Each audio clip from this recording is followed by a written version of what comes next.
ناظرین کرام، قرآن و حدیث میں غور کرنے سے معلوم ہوتا ہے کہ فرشتوں کی بہت ساری اقسام ہیں جن کے ذمہ مختلف قسم کی ذمہ داریاں ہیں۔ انہی فرشتوں میں سے ایک قسم ان فرشتوں کی ہے جن کے ذمہ انسان کے اعمال لکھ کر محفوظ کرنے کا کام ہے۔ قرآن پاک میں ان فرشتوں کا نام تو مذکور نہیں ہے، البتہ ان کی صفت بیان کی گئی ہے کہ یہ فرشتے کرام کاتبین ہیں، یعنی اللہ تعالیٰ کے دربار میں بڑے معزز فرشتے ہیں اور انسان کے اعمال لکھ کر محفوظ کرنے والے ہیں۔ یہ کوئی ایک دو فرشتے نہیں ہیں، بلکہ ہر انسان کے اعمال لکھنے پر مامور ہیں۔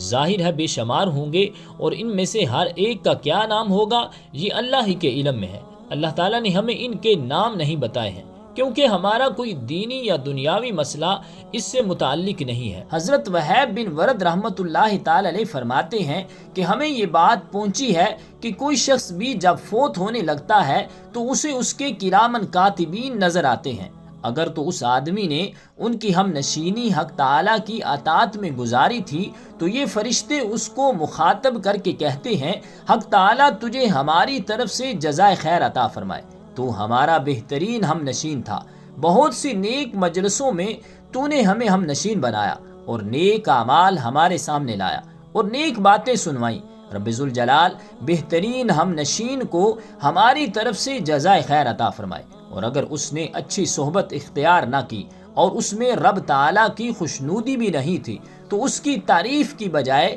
یہ کہتے ہیں، تجھے حق تعالیٰ ہماری طرف سے بہترین ہم نشینی کی جزائے خیر نہ دے، تو نے ہمیں اکثر بری مجالس میں بٹھایا اور برے اعمال ہمارے سامنے پیش کیے اور گندی باتیں سنائیں۔ رب تعالیٰ تجھے ہماری طرف سے بہترین ہم نشینی کی جزائے خیر نہ دے۔ بس اسی وقت جب یہ گناہ گار یہ باتیں سنتا ہے تو اس کی آنکھیں ان کی طرف کھلی کی کھلی رہ جاتی ہیں۔ حضرت سفیان بن عیینہ رحمۃ اللہ تعالی علیہ فرماتے ہیں کہ مجھے یہ بات پہنچی ہے کہ جب کسی مومن انسان پر موت طاری ہوتی ہے تو وہ فرشتے جو اس کے ساتھ ایام زندگی میں محافظ اور کرامن کاتبین کے طور پر رہتے تھے، اس کے اہل خانہ کے آہ و فغان کے وقت کہتے ہیں، ہمیں بھی موقع دو تاکہ ہم بھی اپنے رفیق کی اپنے علم کے مطابق تعریف بیان کریں۔ اس کے بعد وہ کہتے ہیں، خدا تعالیٰ تجھ پر رحم فرمائے اور جزائے خیر عطا کرے، تو اطاعت خداوندی میں چست تھا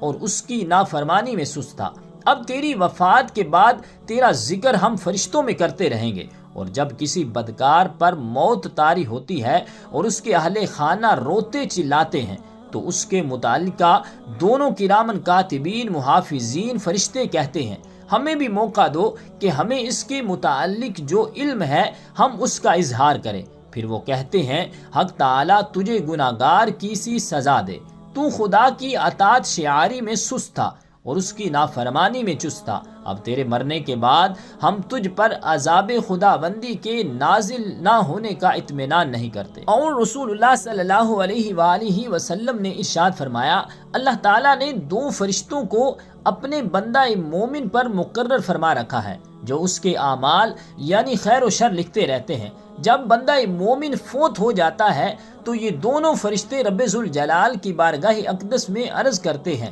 اے ہمارے رب، یہ شخص تو اب وفات پا چکا ہے، ہمیں اجازت عطا فرما کہ ہم آسمان کی طرف رجوع کریں۔ تو اللہ تبارک و تعالیٰ ارشاد فرماتا ہے، میرا آسمان میرے فرشتوں سے پر ہے جو میری تسبیح بیان کرتے ہیں۔ وہ عرض کرتے ہیں، یا رب العالمین، کیا ہم زمین پر ٹھہرے رہیں؟ اللہ تعالیٰ فرماتا ہے، زمین بھی میری مخلوق سے بھری ہوئی ہے جو میری تسبیح بیان کرتی ہیں۔ تو وہ کرامن کاتبین رب ذوالجلال کی بارگاہ اقدس میں عرض کرتے ہیں، یا رب العالمین، ہم کہاں رہیں؟ تو اللہ تعالیٰ فرماتا ہے، تم میرے اس بندے کی قبر پر رکے رہو اور میری تسبیح، تعریف، کبریائی اور کلمہ طیبہ پڑھتے رہو، اور یہ سب کچھ میرے اسی بندے کے لیے قیامت تک لکھتے رہو۔ رب ذوالجلال ہم سب کو نیک اعمال کرنے کی توفیق اور ہمت عطا فرمائے، آمین، بجاہ النبی الکریم الامین۔